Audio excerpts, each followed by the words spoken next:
fact that Thanksgiving has kind of ended up between two Sundays, we're kind of trying to spread it out a little bit. And today's subject is on gratefulness.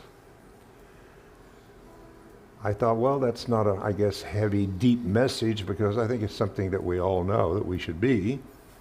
Every day is grateful.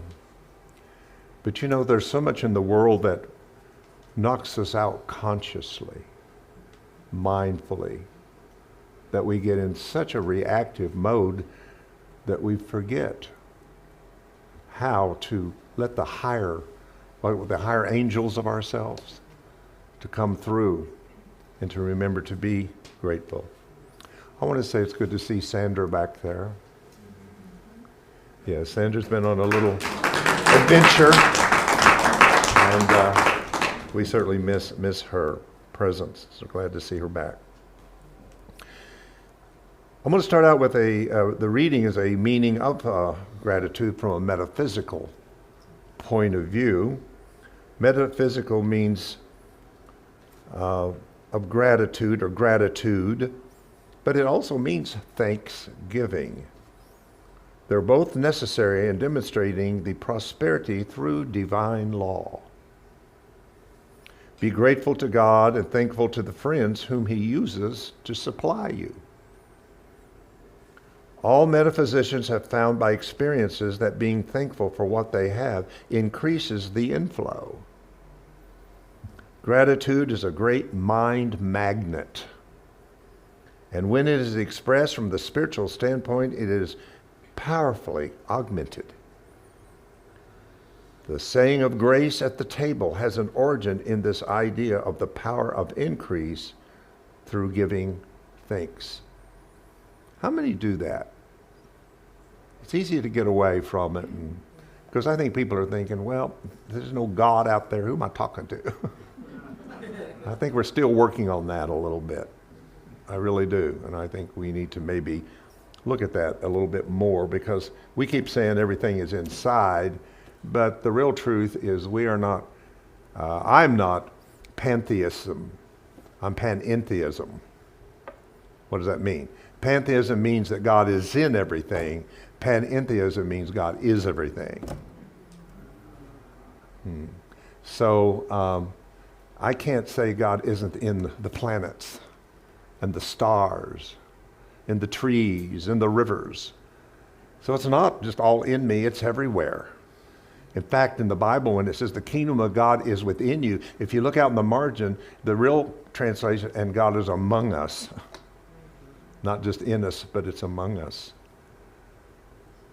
So, being grateful. Okay, a little joke. Are you ready, Joe? And excuse me if this is a repeat, I do not know anymore, because we've done so many of them. A pastor explained how Saturday was a day to get things done around the house because of work, family, and church responsibilities. Just a few weeks ago, he and his youngest son, Jeff, who was 6 years old, had just finished mowing the lawn and were putting things away. The pastor thought this would be a terrific opportunity to rest and spend a few minutes with Jeff. The two of them crawled up in the family's trampoline and gazed up into the blue sky. With a puzzled look, Jeff turned and said, "Dad, why are we here?" The pastor thought this would be such a great teaching opportunity, so he explained how we are the children of the Father in heaven, and how He has sent us here because He loves us and wants us to experience the things He's created for us, and how He wants to serve one another and to learn and grow and develop these qualities that will allow us to return to live with Him someday. The Father paused and asked that had he answered the question. Jeff responded, "Not really." The pastor then began to think, how else might I answer this question, when Jeff said and asked Dad, "Why are we here? Aren't we supposed to have picked up Mom an hour ago?"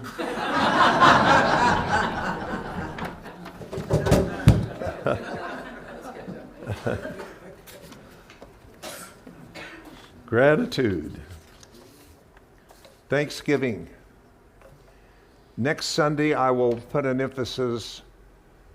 differently for Thanksgiving upon the first and early Americans that were truly here when the Europeans landed upon the rock.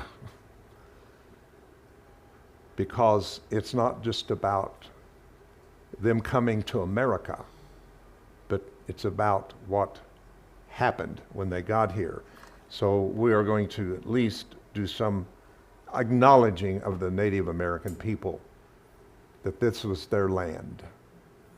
This is the land they loved and was so connected with. And unfortunately, the Europeans didn't have that connection with land. And therefore, they interpreted and misinterpreted the ceremonies of the land as savage and heathen ceremonies. And because the Queen of Spain had told them, I'll give you the money to go out on this adventure to find, really, they were looking for India. That's how these people got named Indians. Because they thought they landed in India, so they called them Indians. And that has stuck today. And we still call them Indians incorrectly. They're truly the natives of America. And we just need to acknowledge that idea that actually we could have learned from them. But because she said, I will give you the money, but you must bring me so many thousand converts to the church, the Catholic Church. So many of those Native Americans were forced to convert to the church. Not by choice, but because they were forced to do it. So Thanksgiving isn't the prettiest story in the world, historically. So it is up to us as fit metaphysicians to take it into a higher state of alchemy and say, but here's what it could mean and should mean. Thank you and giving. Every one of us during this holiday should in some way give somewhere. To someone, to some group, to someone that needs help. And be thankful we have it to give. You may not have a lot. Maybe it's $1 or $2 or whatever, but something that you have.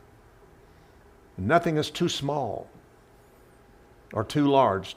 It is the law of giving with gratitude that activates the magnetic field of attraction. You will be blessed. Not a holiday, but you be the Thanksgiving.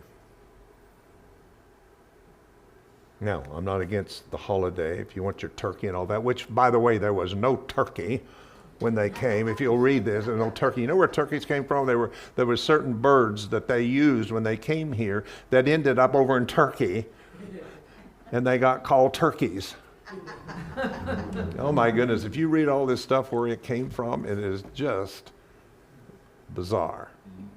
It's just a tradition that has been handed down from generation to generation with no questioning of it whatsoever.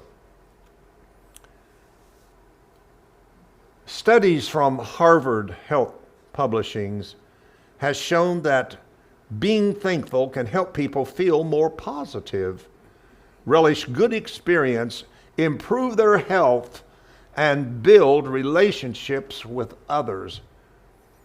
It is no secret that our children demonstrate a more positive attitude when practicing thankfulness with their teachers, for instance. This is why there are 5 tips on how to stay grateful on a regular basis I want to share with you. First is appreciate little things in life. You know, there's a scripture, I don't even know exactly what this means, but I know what it means to me, but it says, the little foxes spoil the vine. It's an old biblical, probably another culture would have known what that was, the Jacobean time. But to me, it just means the smallest things have some of the greatest effects. And I'll give you an example. being spiritual, we're pretty good when it comes to knowledge. There's a lot of knowledge represented in this room and on those online. You've accumulated some really good stuff. You've listened to the right teachers and lectures. You've read good books and you've been to workshops and you've gathered so much that we have a certain grasp of the knowledge of metaphysical principles and divine law. But oftentimes what's missing is the demonstration of that knowledge. And the world is not looking for our knowledge. Let me tell you, they're not going to knock down this door because there's a lot of knowledge at HeartLight, which there is, almost overwhelmingly.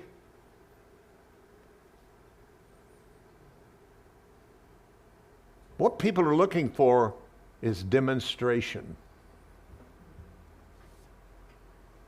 They're looking for a new personality, not of ego, but a personality of the Christ nature. Sometimes I think where I look for true spirituality is in those small things like commitment. If you say you're going to do something, do it. If you don't, something is missing in your character spiritually. If you're late all the time, purposely, I'm sorry, there's something missing in your character. And I could go on, but these are the things I know we don't talk about here, but it's the things I look at, and I want you to know I'm watching to see the small things, because that means a lot to me when people say they're going to do something and they do it, and oftentimes you can't do it. But by golly, you can text or you can pick up the phone and let me know. And not just leave me hanging somewhere. It's spiritual character building. So I've been wanting to say that for a time, and I say it with all love and all judgment, without judgment of any kind. But I say sometimes we just need to all check in on ourselves. Even me, I have to watch it. I've got my idiosyncrasies. I've got my effect of how I was taught as a child and the culture I was raised in and all that. None of us are without that. But once in a while we need to realize we're more than that culture. We're more than that race. We're more than that gender. We are spiritual beings in this human story. And I found the Spirit to be integrous, honest, confident, and reliable. Moving on. Your life is already filled with friends and family who love and care about you. I certainly want to believe that we all do. And for that right there, we are thankful for those who love us and stand with us. Sometimes we need to put aside the dominance of material things and begin to look beyond into the world of the subjective. In other words, I want people to love me because they do things for me, or I'll see what I can get out of it. The ego loves to get a hold of these spiritual attributes and insert its agenda into it, making things like love become controlling or love to become manipulative. Or can love be freeing and unconditional? It doesn't matter how big or how small these things actually are, but they have a huge effect and they ripple out and become bigger. It's like the pebble in the pond that ripples out way beyond itself. So what you do may not seem significant, but I want you to know the ripple of it is huge, and it ripples out into other people's energy patterns and energy fields.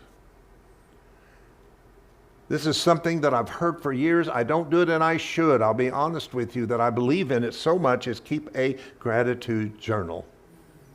There's something about writing things down that's connected to the critical part of the mind. Jot down all your positive thoughts. Take 5 minutes every night to think about one thing you are thankful for and write it in your gratitude journal. And at the end of the week, you'll realize the positives outweighed many times the negative. Say thank you more.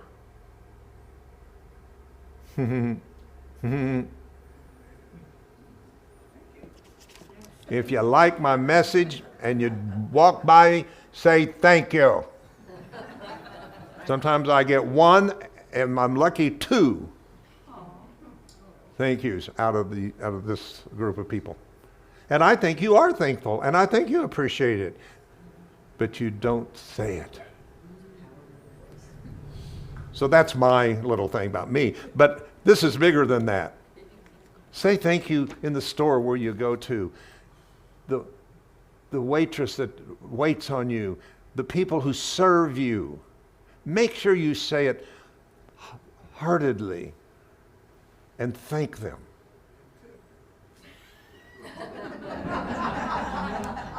Well, you know, and even if it's somebody that rubs you the wrong way, they still have a tough job.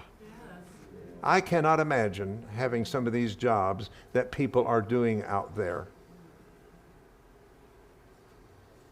Say thank you. And sometimes we forget to thank people that are even the closest to us, that we take for granted. Your significant other. Say thank you more. Don't assume. If you still have a dad or a mom or siblings somewhere, show them gratitude. Next, create a workout routine. Did you know that the regular exercise can help clear your mind and reduce stress? They are saying now that 90% of diseases are caused by stress. It's a Bruce Lipton quote, but I believe him. The research is showing that 90% of our illness is due to stress related. The body can just take so much that it begins to break down. We're going to be much healthier if we start doing what we need to do to release some of the stress. I love what we're doing right here with Julie right now on Wednesday mornings. She does such a great job.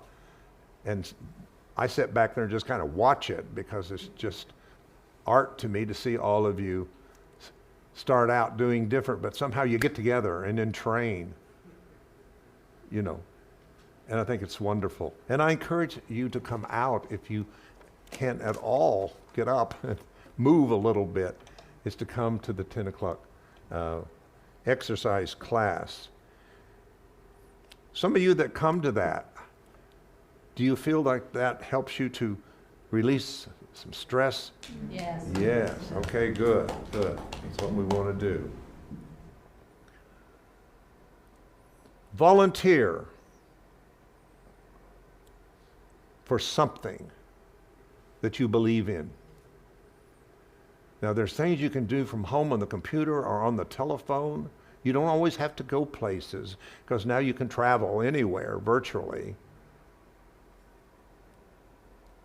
We know that it can be difficult to volunteer for causes sometimes, but the ones that you're so passionate and care for should draw you to them.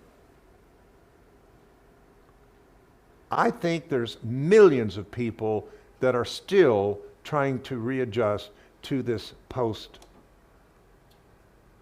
last 2.5 years that we've been through with this virus and the shutdown of things. I know children are. I know children are still trying to adjust to this time. But a lot of people are. And some of you made it through fine. You navigated through it fine. You didn't lose your vision or your peace. But there's other people out there suffering. I hear it all the time. And it's not just depression, anxiety, but it's suicide. Maybe you volunteer on a suicide line and talk to people. Put your gifts into action. Put your experiences into action.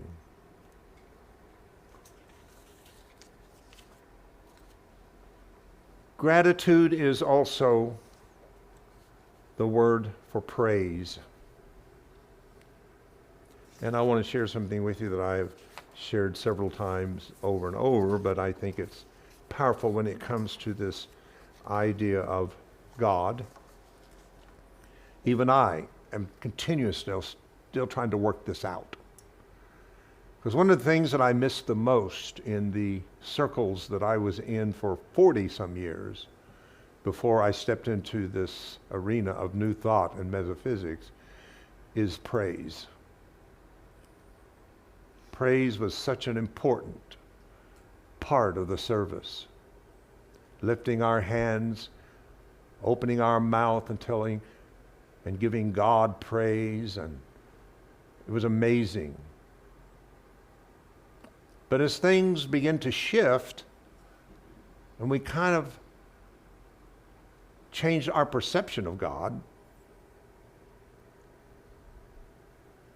that kind of morphed itself into a different way of approaching this idea of praise and gratefulness to God. So I'll be honest with you, I'm still trying to work it out, but the Course of Miracles gave me the best that I have found. And Course of Miracles does that for me. It is a great meeting place for me from the old and the new. And it does because it still uses the old language I understand. I understand when I see the word Holy Spirit or praise or even God or Jesus or something like that. That's the old language that I had, but this is certainly a different concept. And the old is made new. So I'm going to share this with you again, and some of you it may be new to you.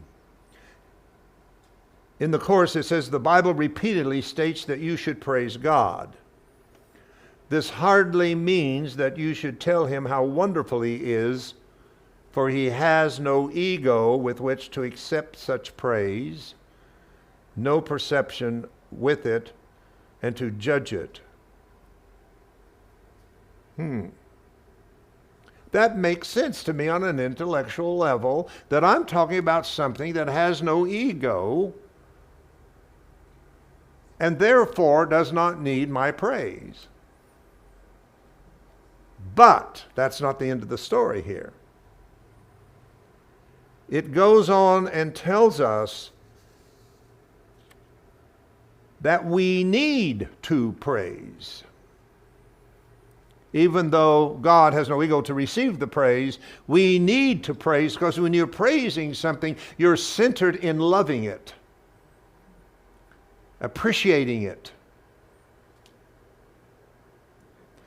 And it says you need to do it because when you are in a state of love, and the expression of that love in praise and admiration, you are centered in who you are. Now, when you were in the Pentecostal church, I just never understood. I came in, and usually when I went to church, I came in tremendously burdened. You know, life was not easy sometimes, and I had a pretty rough week, and I'd come in on Wednesday night. Didn't really want to go, but that's what we did back then. We went to church on the Wednesday nights and whatever, and I'd be so down and so heavy with what I'd gone through that week and whatever. And for some reason, the first song that they wanted to sing was Oh, lift him up. Lift Jesus up. And I'm going, you're kidding me. I'm here serving a Jesus that needs to be lifted up. I need to be lifted up. But I got to come in here and lift Jesus up. I thought Jesus was up. That was my Jesus, the one who had made it. He was my example of love and everything that I wanted to have an example for myself. And I'm trying to lift up Jesus. And I'm thinking, Jesus is depressed. Jesus had a bad day. But the thing was, after a while, I started patting my foot. Lift him up. Then my head went, do, do, do, do. Bump, bump, bump. And pretty soon, I'm feeling, I have changed my center from that tired, depressed, oppressed place that I came in with. And it wasn't because I was lifting the man Jesus up, but because I was lifting myself up by lifting him up in my mind. Jesus was the archetype of me, the real me that was above the oppression that I was going through. So I was really changing my vibration, and of course the music helped. That's why the music is so important to me. I don't do this to entertain you folks. And I'm not even that talented. I'm not. Well, thank you. But no, what I am is gutsy. Thank you, she says. Thank you for thanking me. I'm not. I do what I do, but I'm limited. I don't have a fantastic voice, but I'm just gutsy enough just to put it out there and do it because it's so important to me, because I know I'm in the world of vibration. And it's contagious. That's what I want it to be, contagious. And that's why I sit here and do this music early when you're coming in. And I try by 15 minutes before we start to see if I can just quieten you down a little bit and stop the chatter and the talking and just let you focus on the music. Because I want you to enter the world of vibration with me and tune ourselves for the service. We'll have a much better service if you come in. I'll tell you, the orchestra is going to sound much better if it comes in and tunes itself. If they all drag those instruments in there without tuning themselves, it's going to be havoc. It's going to be horrible. Because the stringed instruments sometimes have strings that are too loose. They need to tighten it up a little bit. And I got people that's too tight. And we need to be loosened up a little bit. So some of you are a little tight sometimes and need to be loosened.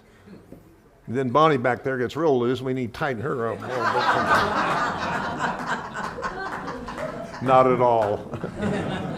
I'm glad. I'm glad for anyone that has the ability to let the inner self out and celebrate and joy and dance. And I hope that someday some of you will experience what that's like, to get out of this outer shell and find the rhythm of your life. Gratitude. So I love this. This gave me an answer that yes, I can still praise because I need to praise, because I need to remind myself that I am love. So in the Kabbalah, or Kabbalah, however you want to pronounce it, it says the creation of the vessel was by no means the end. In other words, we're the vessel. God created a vessel because God needed a vessel to pour himself into. So he had to create a vessel. That's why creation happened.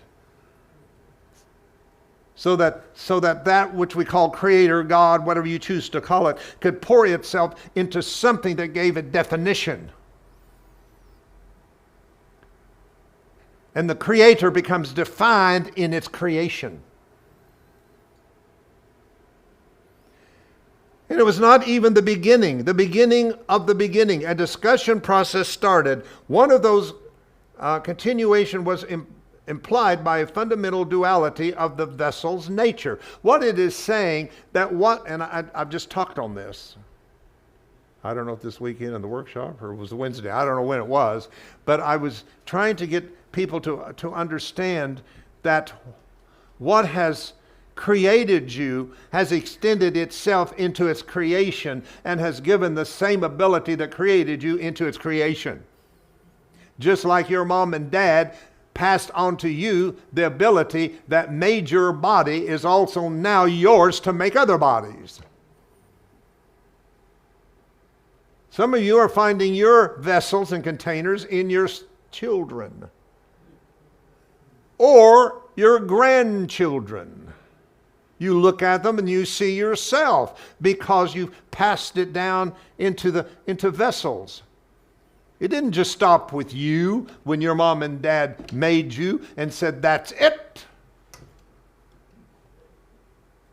No. The DNA, that's God, divine nature activated, was passed down into the human DNA of ancestry as a deep coding, waiting to be activated. Now, this is what's going to change your nature. We're working way too hard at this. Way too hard trying to be loving beings. Oh my God. Some of us were not born with loving natures.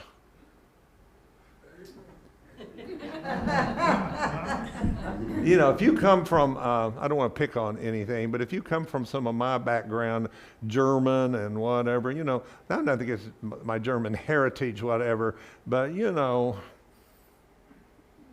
Germans have their own nature. And it's usually very more technical and science and engineering. I mean, even the language is not really exciting. It's not a romantic language like French or Spanish or something like that. And that's how the word Gut in German became God in the King James Bible. People just thought Gut was just too Heil Hitler or something, I don't know. And they said, let's just call it good. God the good is really the translation, and that became God. So that came out of Luther and the German translations of the Bible that we get this softer term G-O-D for the high good. We talk about it. I hear it in Unity all the time. God the good. There's only one God the good. It's not talking about a human good. That's the opposite of not good. It is the eternal, transcendent good that is always good. That is God.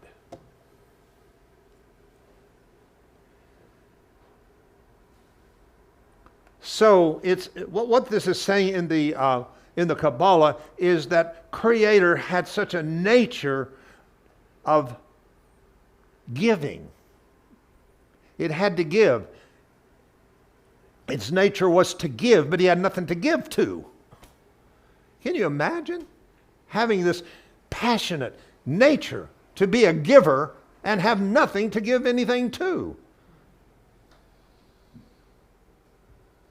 So the only thing that could be created that existed was itself. There was nothing separate from itself. So it had to create and extend itself in its creation.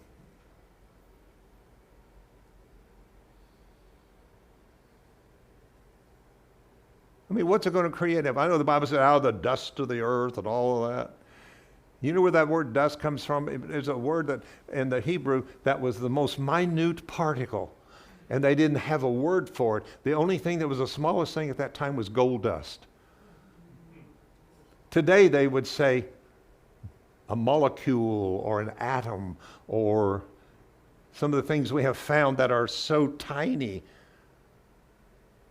Electrons, protons, neutrons. See, they didn't have that knowledge back then. So they were trying to say out of the smallest unit of spirit, out of the smallest unit of energy came together and form happened.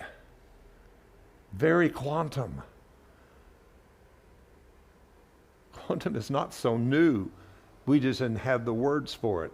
But it says that the giving into itself, into its creation, was passed on to the creation, and the creator and the creation became a giver also, not just a receiver. Now, this is what bothers me about religion, is everybody sees themselves as these victims of God. They're born sinners, and all we do is use prayer to manipulate and pray, get God to do something for us because we're so pathetic.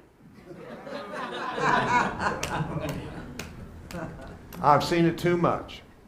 Woe is me, woe is me, bless me, I need this, I need that. See what we can get out of God.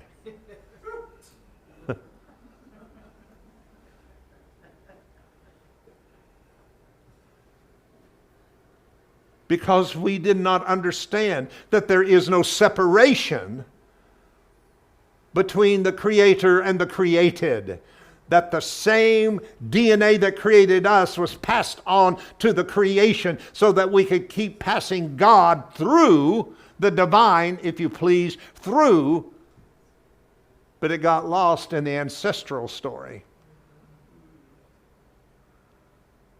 And that's what we're doing this weekend. I guess that's why I'm talking, because we're in a 4-day workshop here of DNA. And what we're trying to learn here is how to use these tuning forks and vibration to reactivate and to wake up and get our DNA to remember its divine DNA.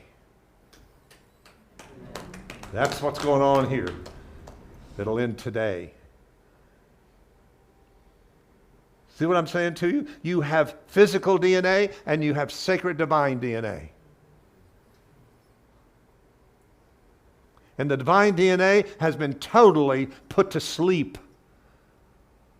And that's why it says great sleep came upon Adam. Adam means that's DNA that travels through the bloodline, was put to sleep. God was put to sleep. And this is, I'm coming down now. This is why we've got to stop the ego's version of thinking we're the ones asleep that need to wake up. It is the divine in us that needs to wake up in us. Because it's been put to sleep. It's been put to sleep.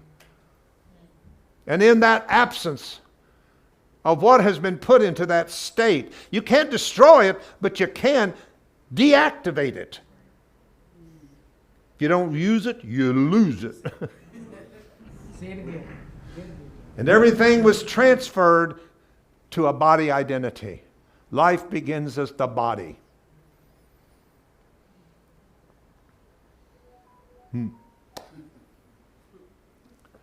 Are you with me a little bit? Yeah. So in you is the divine DNA, and it has begun to awaken up, and it's causing havoc in the world we made. Because we made a world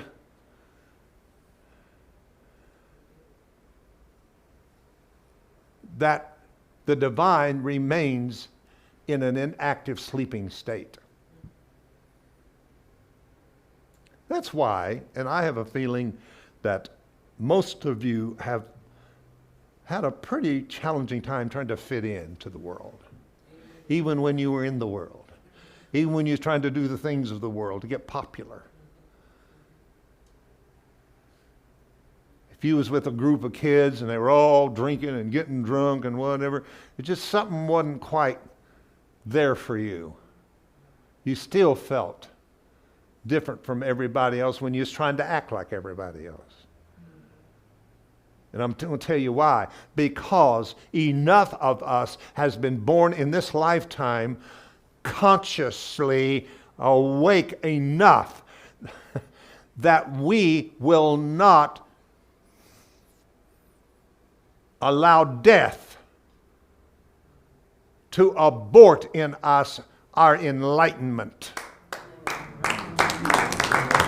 Let me tell you, most people get the enlightenment going through the tunnel. Oh, the great light. Too late. I want the light now. And there will be a generation. Oh, I got to close here in a minute. There will be a generation. A generation. Hear me. There's a gene. It's a God gene. Do you know they found a gene, a molecule that's called a God gene? The boson, they call it. I don't know what that exactly all that idea, but they actually, science is naming something a God gene that they have discovered in man. Now don't you dare let science get ahead of us. We're the ones that's supposed to be getting this. Oh yeah, this is that's what we're here for. We're here to get this first before they get their hands on it. They'll try to make a pill for it. Take this pill. This is our place. This is our time. We came in at a different level. This is this is why your appointed birth is unique to you. You need to really understand what sign you come under and the time that you were born. All of that is tremendously important for you to understand because it has to do with the vibration in which you came into this incarnation in.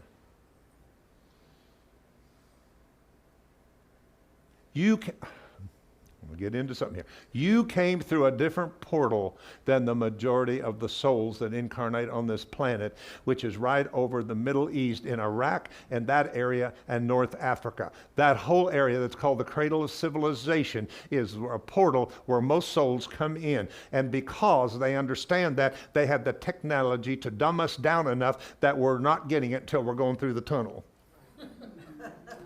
And then we go, I could have had a V8. What am I saying? Somebody's going to get it while in the mortal story.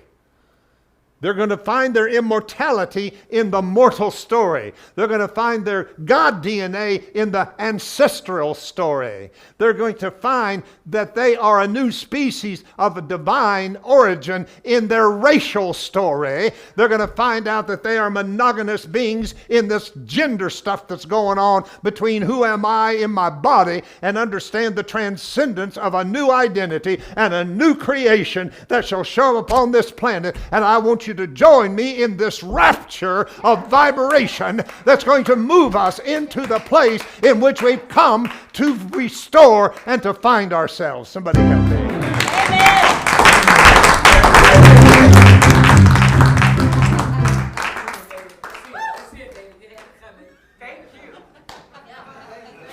Don't ask me to repeat that.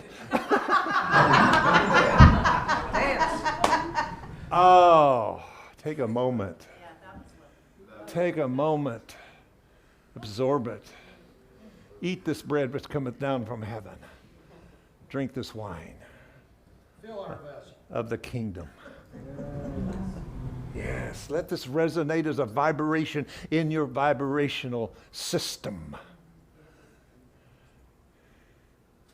Be tuned to this new information of who you are and why you are here. Don't you dare think you're old and you can't do anything anymore and you need to retire and you need to go sit on the porch and rock. I'm telling you, we are the people. I'm sorry. You can talk about the young people all you want to. They've got their thing going on. But I'll tell you what, you've been around the block a few times and you've got some wisdom and you need to be respected for it.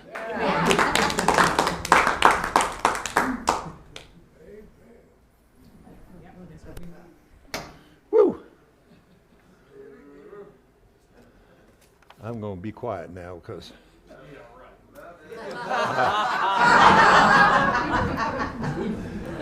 I heard Reverend Ike say the other day, all right, I'm going to stop for the 40th time. Oh, thank you, peoples. I thank you. I want to thank you. I want to thank you for creating the space for this voice that is within me, to speak without apology, without diluting it, without apologizing for it. There is a work being done here. It may not look huge to people. It may not look big like the big grand churches that are out there filled with bodies. But the quality that is here, the depth that is here, you will know. Time to let your heart light shine. Time to let your heart